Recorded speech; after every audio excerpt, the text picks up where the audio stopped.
கர்த்தருடைய நாமம் மகிமைப்படுவதாக. ஆண்டவரும் அருமை இரட்சகருமாகிய இயேசுவின் நாமத்தினாலே இந்த புதிய நாளுக்காக நான் கர்த்தரை ஸ்தோத்திரிக்கிறேன். நான் கண்களை மூடி ஜெபம் பண்ணுமா. பரிசுத்தம் கிருபை நிறைந்த நல்ல தகப்பன் எங்களோடு கூட பேசின அந்த புதிய நாளை தந்ததற்கு நன்றி. இயேசுவின் நாமத்தின் பிதாவே நாம் எடுத்து வாசிப்போம். ஏசாயா தீர்க்கதரிசன புஸ்தகம் 50ஆம் அதிகாரம் அதில் 4ஆம் வசனத்தை கூட வாசிப்போம். இலைப்படைந்தவனுக்கு சமயத்துக்கேற்ற வார்த்தையை சொல்ல நான் அறியும்படிக்கு கர்த்தராகிய ஆண்டவர் எனக்கு கல்விமானின் நாவை தந்தருளினார். காலைதோறும் என்னை எழுப்புகிறார். கற்றுக்கொள்ளுகிறவர்களைப் போல நான் கேட்கும்படி என் செவியை கவனிக்க செய்கிறார். கர்த்தருக்கு மகிமை உண்டாவதாக. இந்த இடத்துல எழுதப்பட்டிருக்கு, இலைப்படைந்தவனுக்கு சமயத்துக்கேற்ற வார்த்தை. சோத்திரம். இந்த புதிய நாளிலே கூட ஆமே சோத்திரம். ஆண்டவர் தாமே உங்களை பலப்படுத்துகிற ஆண்டவர். ஆமே சமயத்துக்கு சொல்லுவாங்களே, நேரற்ற சமயத்துக்கு வந்தப்பா, சரியான நேரத்துக்கு வந்த அப்படின்னு சொல்லுவாங்களே, ஆண்டவர் உங்களை சரியாய் சந்திக்கிற நேரம். இந்த காலை நேரம், அதிகாலையில் என்னை தேடுகிறவர்கள் என்னை கண்டடைவார்கள் என்று வேதம் சொல்கிறது. சமயத்துக்கேற்ற வார்த்தைகளை ஆண்டவர் இந்த காலை நேரத்தை வருத்தப்பட்டு பார சுமப்பவர்களே எல்லாரும் என்னிடத்தில் வாருங்கள், நான் உங்களுக்கு இளைப்பாறுதலை தருவேன் என்று சொன்னுகிற ஆண்டவர், நம்முடைய முகத்தடியை முறிக்கிற ஆண்டவர், நம்முடைய கட்டுகளை அறுக்கிற ஆண்டவர், நம்மளுக்கு சந்தோஷத்தை கொடுக்கிற ஆண்டவர், சமாதானத்தை பெருக பண்ணுகிற ஆண்டவர், அவர் நம்மோடு கூட இருக்கிறார் என்பதில் எந்த விதமான சந்தேகம் இல்லை. இந்த வசனம் சொல்லப்பட்டிருக்கிறது, கர்த்தராகிய ஆண்டவர் எனக்கு கல்விமானின் நாவை தந்தரளினார். கர்த்தருக்கு சோத்திரம். நம்முடைய நாவை ஆண்டவர்கிட்ட தந்திருக்கிறார். நம்ம சோத்திரம். அந்த குடும்பத்தில், நம்ம ஊழியத்தில், நம்முடைய பண்ணுற பிரயாணத்தில் நம்ம என்ன வார்த்தைகளை பேசி கொண்டிருக்கிறோம்? வீணான வார்த்தைகளை பேசி கொண்டிருக்கிறோமா, இல்லை நல்ல வார்த்தைகளை பேசி கொண்டிருக்கிறோமா, இல்லை நமக்கு தேவையில்லாத காரியத்தை பேசி கொண்டிருக்கிறோமா? நாம் சரியான வார்த்தையை நாம் என்ன பண்ணணும்? குடும்பத்தில் உபயோகிக்க வேண்டும்.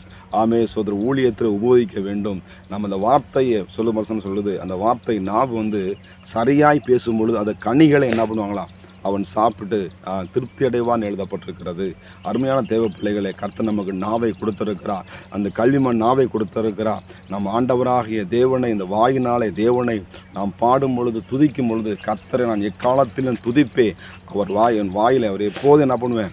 அவர் மகிமைப்படுத்துவேன், துதிப்பேன் என்று சொல்லிக்கொண்டு ஆமென். தங்கிதக்காரன் சாவிது ஒவ்வொரு நாளும் ஆண்டவராக இயேசுவை அவன் பாடி இந்த நாவிலை கர்த்தரை மகிமைப்படுத்தி கொண்டே இருந்தான். கர்த்தருடைய வார்த்தை இந்த இடத்துல சொல்லப்பட்டிருக்கிறது, காலை தோறும் என்னை எழுப்புகிறார். சோத்ரா. காலையில் என்ன பண்ணுற ஆண்டவங்களை? நம்மளை எழுப்புகிற ஆண்டவர், நம்மளை பலப்படுத்துகிற ஆண்டவர். பாருங்கள் சோத்ரா. ஒரு வேளை எழும்ப முடியாதபடிக்கு பலவீனமாக காணப்படுறீங்களா? சரி, உலக வாழ்க்கையில் எழும்ப முடியலை. ஆமே சோத்திரம். என் வாழ்க்கை என்னை தூக்கி விடுறதுக்கு யாரும் இல்லை. இந்த காலை வேளையிலே கர்த்தர் உங்கள் அருகாமையில் அன்றைக்கு பேதுருவை சிறைச்சாலையில் அவன் படுத்து கொண்டு வந்த பொழுதிலும் ஆண்டவருனை தட்டி எழுப்பி காலனி என்ன பண்ணி போடு ஆவேன்னு சொல்லும். அப்போ அந்த சிறைச்சாலை கதவுகளை கர்த்தர் திறந்தது போல இந்த வாழ்க்கையில் இருக்கிற எல்லா சிறைச்சாலை கதவுகளையும் ஆண்டவர் திறந்து உங்களுக்கு ஒரு அதிசயத்தை செய்ய போகிறார். உங்களை எழுப்ப போகிறார். உங்கள் குடும்பத்தை எழுப்ப போகிறார். உங்கள் பிள்ளைகளை எழுப்ப போகிறாங்க. ஊழியத்தில் ஆமே சோர்வு எழுப்புதலுக்கு நேராக ஆமே சோத்திரம் நல்ல ஒரு மகிழ்ச்சியை கேட்கும்படி கர்த்தர் அற்புதங்களை செய்ய போகிறார். அவர் காலை தோறும் வசனம் சொல்கிறது, என்ன பண்ணுறோம்? காலை தோறும் என்ன பண்ணார்? எழுப்புகிறார். சோத்திரம். ஏதோ ஒரு நாளைக்கு நம்ம எழுப்பி அப்படியே விட்டு போகிறதில்ல. ஆமே சோத்திரம். இந்த காலை நேரத்தில் ஒவ்வொரு நாளும் நம்மளே எழுப்பும் பொழுது நம்ம என்ன பண்ணுவோம்? அப்படியே சாமலுக்கு ஒரு வட்டம் எழுப்புறாரு, என்ன பண்ணுறேன்? எந்திரிச்சு மறுபடியும் படுத்துக்கிறேன். 3 வட்டம், 3வது தான் யாரும் என்ன கூப்பிடுறேன்? சாமுவேலே சாமுவேலே என்று கர்த்தர் கூப்பிட்டது பொழுது இந்த காலையில் உங்களுடைய பெயர்களை சொல்லி, உங்கள் பிள்ளைகளுடைய பெயரை சொல்லி, கர்த்தர் உங்களை பார்த்து பேசிக்கொண்ட உங்கள் பெயர்களை சொல்லி, அவர் பேர் சொல்லி அழைக்கிற தேவன். காலை தோறும் உங்களை யார் உங்களை பார்க்குறாங்களோ இல்லையோ, ஆண்டவராக இயேசு கிறிஸ்து உங்கள் குடும்பத்தின் நிலைமையை நன்றாய் அறிந்திருக்கிறவர்.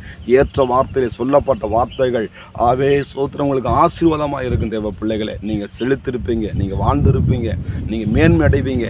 கர்த்தருடைய வார்த்தை அழகாக சொல்லுகிறது, நான் கேட்கும்படி என் செவியை கவனிக்க செய்கிறார். ஸ்தோத்திரம். நம்மளை என்ன பண்ணுமா? ஆமாம் சோத்திரம். கர்த்தருடைய வார்த்தை நம்ம பேசும்பொழுது, நம்ம கவனித்து கேட்கும் பொழுது, ஆமே கர்த்தர் சொல்கிற வார்த்தை, கர்த்தருக்கு பயந்தவர்களே பேசும்பொழுது கவனித்து கேட்கிறார். உங்கள் ஜபத்தை கவனித்து கேட்கிறார். உங்கள் குடும்பத்தின் சூழ்நிலைகளை கவனித்து கேட்கிறார். உங்கள் பாரத்தை கவனித்திருக்கிறார்.